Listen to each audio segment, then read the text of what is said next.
un avion supersonique qui s'écrase en plein show, une navette spatiale perchée sur le dos d'un Boeing et un événement qui rapporte 173 milliards d'euros, on vous donne les 5 dates clés du Salon du Bourget. On a plein de nouveautés qui vont être annoncées et révélées pendant le salon. 1909.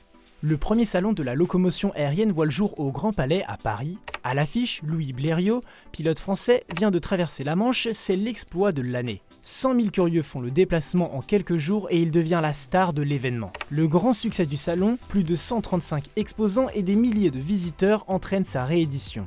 C'est parti pour le décollage de l'un des plus grands salons d'aéronautique au monde.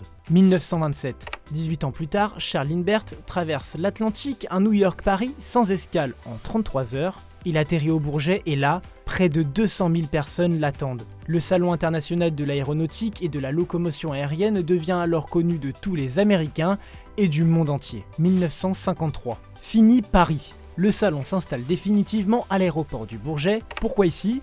Parce que l'aéroport du Bourget, deuxième plateforme aérienne française, est spécialisée dans l'aviation d'affaires.